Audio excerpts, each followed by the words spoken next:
The Rundown with Carrie Saldo podcast is funded by Armbrook Village Senior Living in Westfield with support services designed to help seniors age in place, including a Compass Memory Support Neighborhood. More at armbrookvillage.com.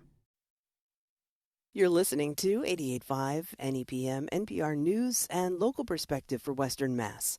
The Rundown with Carrie Saldo is funded in part by Armbrook Village.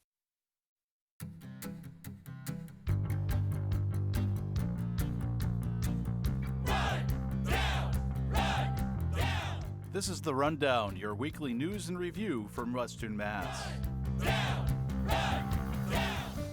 I'm Adam Frenier in for Carrie Saldo. We're going to begin our discussion this week focusing on transportation.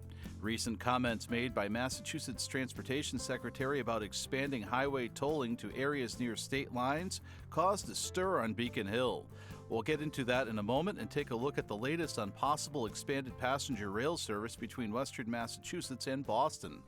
But first, let's welcome in our panel. Joining us today are Steve Fox, a senior lecturer with the UMass Journalism Department, formerly with the Washington Post, Peyton North, executive editor for Reminder Publications, and Caitlin Reardon, a reporter here at NEPM and also with the Massachusetts Daily Collegian. We'll have their thoughts on this week's news coming your way.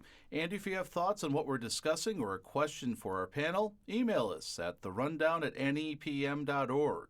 That's therundown@nepm.org. So let's dig into this week's topics at hand. Massachusetts Transportation Secretary Monica Tibbetts-Nutt at a recent event said a state transportation funding task force is looking at all avenues to generate more funding, including adding tolls for drivers crossing state lines into Massachusetts. This idea is one that her boss, Governor Maura Healey, says that she opposes. Healey made those comments in a statement this week while also saying she supported Tibbetts-Nutt. However, the governor also told WBUR Tuesday the secretary used a, quote, very poor choice of words, and, quote, that's not how our administration operates. So, Peyton, let's start with you. This idea of adding tolls at state lines would certainly impact Western Massachusetts. There's plenty of folks, for instance, that cross back and forth to go to work, maybe to go shopping, or just in the course of their daily lives. So, with the governor against this idea, it doesn't seem like it's going to happen, but still, do you think there'd be a lot of opposition here in Western Mass to this? I do. I mean, we already have the tolls on the Pike, which a lot of people are using the Pike to get into Springfield for work, to go further west, go further east. I use it to go to our Westfield office every day. We have the tolls there. Those were supposed to go away one day. They're never going to go away. It's disappointing. I would hate to see that. I think it would take a lot of work for the state on the state's behalf to be going after out-of-state guests. Are they going to get the tolls? There was accountability back in the day when we had the turnstiles. There won't be accountability other than in the form of pay-by-plate letters. I don't know if we'll get the results with this that people are looking for. And this tolling controversy also created something of a political headache for Healey. Several groups, including the State Republican Party and a conservative group, the Massachusetts Fiscal Alliance, came out strongly against this idea. And New Hampshire's Governor Chris Sununu also chimed in, telling the Boston Herald it was just another way Massachusetts was trying to, quote, take your money. But tolls at the state line was not necessarily dismissed, though, by Senate President Karen Spilka, who said she'd be open to the idea to generate more funding for transportation. Steve, how's Governor Healey done at damage control at this while also being put in a difficult position by one of her top lieutenants? Yeah, the coverage of the story has been rather odd. It just seems that Healey has thrown her transportation secretary under the bus or under the tolls, as it were. It is absolutely a headache. I don't know, who spoke out of turn or what. The proposal to me actually seems legitimate because of what they're trying to do. We see national report after national report pointing out failing bridges and roads in this country, and if the money raised by the tolls is going to fix potholes and other problems with the infrastructure in the state, I'm all for it.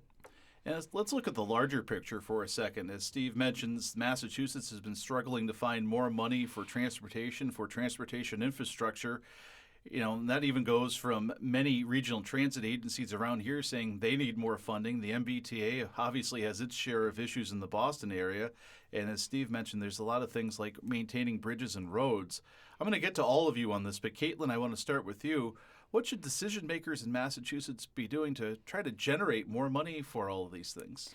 I think honestly, just coming up with more creative approaches. I know, Tibbetts Nut sort of alluded that we need to be sort of finding more creative approaches in terms of finding funding for infrastructure and improvements for our roads in our state. But really, sort of, I think it was sort of like an off-the-cuff comment in terms of finding maybe more, unique approaches to funding with infrastructure, like tolling. But yeah, I think, I'm not an expert on finding infrastructure, solutions and funding, but I think that there are more things to be said about finding sort of creative approaches and thinking a little bit differently about how we've traditionally done things in the past. Peyton, what do you think? Yeah, I agree. I too am not an expert on this, but I understand the viewpoint of hoping that this would generate more money and go to our roads. But it's just, I think that we have a lot of money coming in that's not being going in the right places.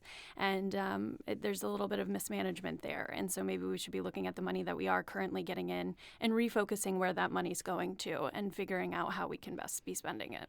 Steve? I think creative solutions are a great idea. I agree with Caitlin. I travel frequently back and forth to Washington, D.C. and Virginia and travel the Jersey Turnpike. And I just consider it part of my travel costs. The reaction to this is the conservative voices have been elevated in the coverage, I think, and there's been a lot of focus on kind of blowback without a focus on what this money would be doing. And I think that there's a positive here that everybody's kind of looking past. Let's stick with transportation. U.S. Representative Richard Neal from Springfield is continuing his push for expanded passenger rail service between Western Massachusetts and Boston. Jim Kinney of the Republican newspaper reports Neal called so-called West-East, or East-West Rail if you like, the top economic development project for the region. Design work for railroad upgrades between Springfield and Worcester are ongoing thanks largely to federal funding, with the hope that 2 trains a day will start running up from New Haven to Springfield and over to Boston by 2029. Steve, what about Neal's assertion that this could be huge economically for this region? I think he's absolutely right. I like that he is continuing the pressure to keep this story in the forefront. Sometimes I wonder whether it's nothing more than a photo op, but sometimes photo ops are a good idea. And I don't know that we'll see this happen anytime soon, but keeping it up on the front burner is a really good idea. And Peyton, there's some who are concerned that the states might try to divert funding and attention from this project to one maybe benefiting the eastern part of the state a little bit more. Neal, of course, does carry a lot of political clout and wants to see this done. Do supporters have anything to worry about, though? As that story as old as time about regional equity between Western Massachusetts and Eastern Massachusetts? I would love to say no, they don't have anything to worry about, but we have seen Western Mass get the short end of the stick time and time again. Healy has come out to Western Mass a bunch, and she seems to be committed to this project, and Neal clearly does as well. I mean, he's suggesting monthly to bi-monthly meetings and is really trying to keep the pressure on. So I think with him in our corner, hopefully we will be getting this going. And Caitlin, a stop is planned for Palmer, which would be the closest to the UMass campus. You're a student there.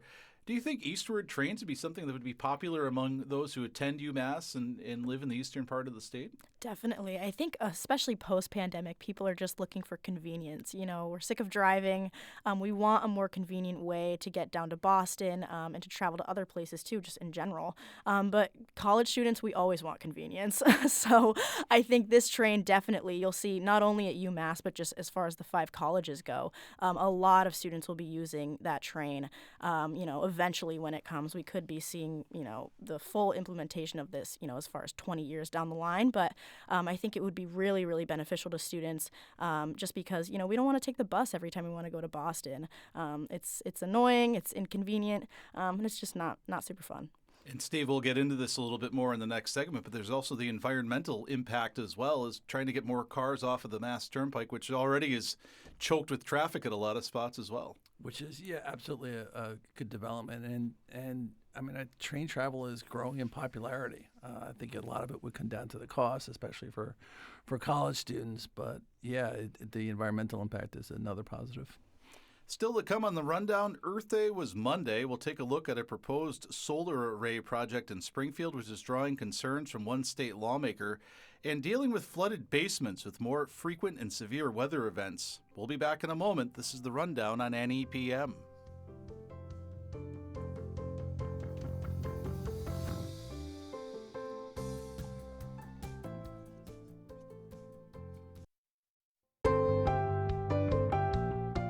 Welcome back to The Rundown. I'm Adam Frenier, in this week for Carrie Saldo. Discussing this week's need-to-know news from Western Massachusetts are Peyton North, Steve Fox, and Caitlin Reardon. Earth Day was commemorated on Monday, but one state lawmaker from Springfield says he's concerned about a possible solar array project proposed for the 16 Acres neighborhood. According to State House News Service, State Representative Angelo Pupolo said he's worried the 350,000 square foot project will negatively impact the wooded areas slated for the solar array. And he said removing trees could also cause concerns over groundwater located there. Now, the project's developers said that they're working to address the water concerns, that they remain committed to addressing any issues that neighbors in that area have. Caitlin, this feels like a very delicate balancing act between trying to generate more renewable, sustainable energy, but also perhaps causing other environmental issues in that neighborhood. How do you think we try to balance this? Honestly, I don't really know. I think it's sort of a hard line between, we need to sort of move forward and find sort of sustainable approaches to, saving energy and renewable energy. But at the same time, when you look at sort of the damage that this sort of new infrastructure can pose for ecosystems, we really sort of need to balance, I guess, sort of the different approaches in terms of, being sort of sustainable with the environment, making sure that the infrastructure itself and that the equipment itself is not going to harm our ecosystem. So it's definitely a really interesting sort of topic, and I think it'll be interesting to see kind of what happens here as we move forward. And Peyton, it seems like it's a difficult thing sometimes to balance, making sure that we have plenty of renewable, sustainable power. It's a stated goal for the state. It's a stated goal for many communities, but also, putting these solar arrays up in neighborhoods where people live, and there could be other impacts, particularly in Springfield where there's been concerns over the environment, concerns over air quality. We just went through something with a biomass plant.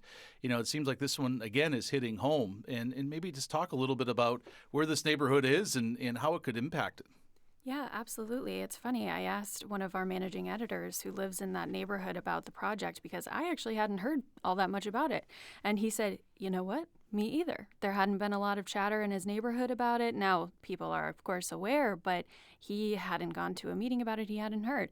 So, of course, it's a concern for the folks in the neighborhood when it comes to the wildlife, when it comes to all of those trees being taken down. I know it was 4.7 acres was going to be remaining conservation land, but that was a lot of land that's going to be affected.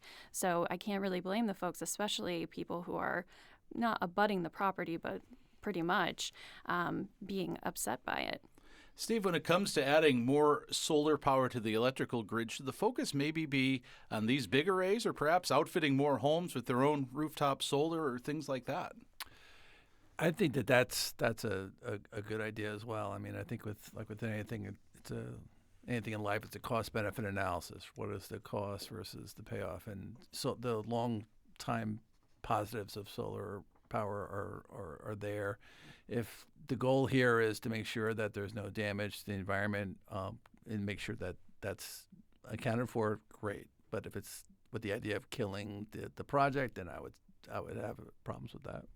And Caitlin, too, we talked about a balancing act, but there's also the balancing act of changing how we've always done things compared to getting used to new technology, new sources of energy. There's probably some people that don't like looking at telephone poles out their window every day either. But, solar panels are something different. Is it part of this just having to change the way we think about these things? I think so. Especially, being, in college, I'm sort of seeing every day that students, young people, they're really sort of implementing these sort of sustainable changes, but it doesn't have to be as big and as widespread as we think it does. It doesn't have to be, as financially straining as we think it does. There are sort of long-term solutions that are, that are cost effective in terms of being more sustainable and sort of protecting the environment and just sort of limiting that sort of carbon footprint. I think there are a couple of different things that we can do that can really sort of limit that and sort of take that sort of initiative to a more sustainable and sustainable benefit to our environment for sure. Peyton, there are communities who have stated goals to be carbon neutral by a certain year in the next 2 or 3 or 4 decades. Is this something that communities need to pay even more attention to as opposed to, being told what to do by state or federal regulators? Yeah, I mean, I think if that's the goal, then this is something they should certainly be considering. I understand residents' points, and to your point, your previous question, I do think that this is just a part of moving forward. When the first solar panels came out and we were seeing solar fields, it was so jarring because we had never seen anything like it. And now we drive by them all the time, probably without even noticing. So I think it's all in what we're getting used to. And if it's to help the common goal of reducing the carbon footprint, then, hey, I think I should be all for it. So, Steve, any last thoughts on this? Absolutely agree with both comments. I mean, with anything new like this is always a NIMBY factor, the not in my backyard. So, but again, I think as this becomes more and more prevalent, it becomes more and more acceptable. Marking Earth Day this week, as we continue on the environment for a few more moments, the New England News Collaborative produced a series on how the region is coping with the impacts of a changing climate. And our own NEPM's Nancy Cohen did a feature on homeowners dealing with flooded basements, which seems to be happening more often. And she spoke with this one homeowner who happens to be a building expert as well, who lives in Chesterfield by a river. He devised this elaborate system which allows water into his basement, which he says relieves pressure in the structure and could keep the home from being swept away in case of severe flooding. If you go back and listen to the story, Nancy did a great job with the sound with all this to really tell the story without pictures. Steve, I know when my wife and I bought our home a few years ago, first thing we looked at was the basement to see what it looked like, and we were very happy to see that it's dry. It feels a little counterintuitive to be letting water into the basement purposely, doesn't it? Counterintuitive indeed. This story was awesome. I was like, okay, this is just another example of human beings trying to counter the effects of nature. And I wish this guy really a lot of luck. It's really innovative, but it just seems that the real solution here is not to build near rivers, not to build near ocean, where that as climate change increases, that we're going to have weather issues that are going to create problems for your houses. Of course, there still are plenty of homeowners who are having to work even harder to keep water out of their cellars, but that also comes at a cost as well. More pumps, and sometimes you need to get ones that are operated by batteries in case of power outages, and that can all cost thousands of dollars.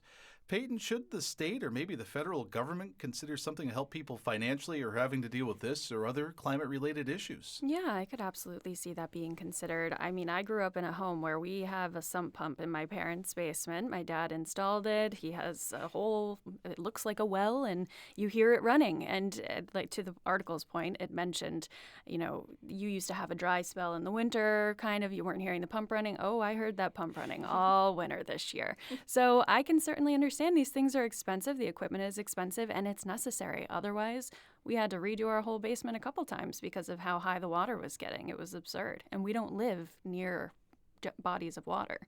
So it's definitely something to consider. And in that story, there was a point made that oftentimes aid comes after that damage you mentioned is completed, unfortunately, instead of trying to prevent it. Yeah, absolutely. Caitlin, what do you think about all of this? I think it's really interesting. It is sort of ironic that, I think this was a UMass professor who built this sort of elaborate system to, not stop the water and not prevent it from flowing.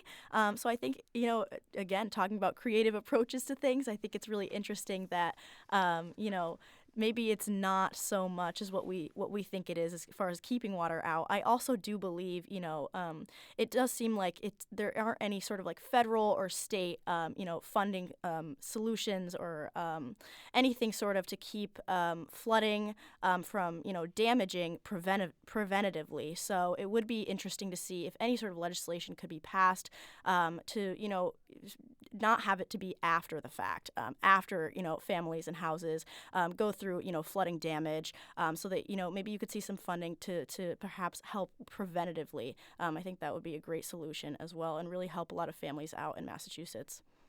All right, it's time for Predictions and Scoops, where we ask our panel to do something that's kind of against their nature, spill the beans about a story they're working on, or maybe pick out that crystal ball or your favorite AI tool and make a prediction about the news. Peyton, let's start with you.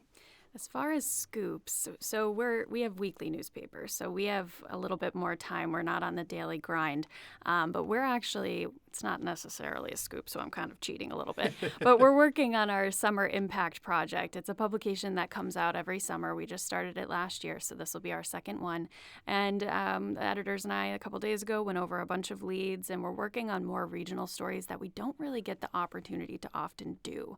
So I'm very excited to be doing that, talk about the blue envelope bill, talk about some other big stories in the Western Mass community that we don't get to do. So I'm excited for that publication. Steve? I predict that Caitlin is going to do an awesome job as editor-in-chief for the Massachusetts Daily Collegian next year. Thank you.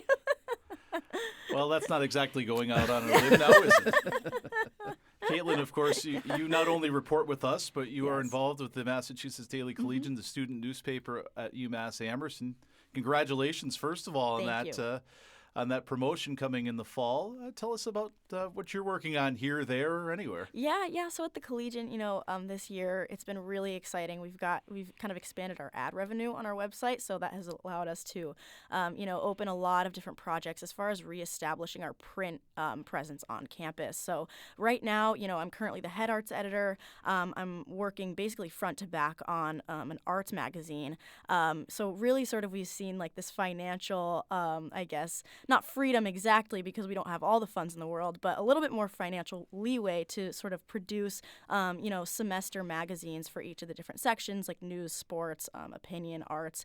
So it's really been super exciting. And, seeing the students get very excited about these projects too. These magazines sort of just fly off the shelf in the student union, which has just been so rewarding. So it's very exciting to sort of see print come back even after, we've shut down sort of printing daily for the paper at the Collegian. It's been awesome. I can remember in my days at UMass waiting by the bus stop searching for a copy of the Collegian in the old wooden boxes. Yes. But I also find it interesting, though, that you're kind of going back to the future a little bit and still finding some value in print with a generation that's used to have everything at the palm of their hand. Exactly. I think it's interesting. Students these days, you see vinyl coming back. You see sort of these like 90 trends coming back. College students really do sort of like, the sort of trends from years ago that you would consider old and outdated. I think having something in hand, in print, it's really engaging for the students. We've been seeing also, in turn, a lot of engagement on our social media as well. So I think it really sort of, pays dividends in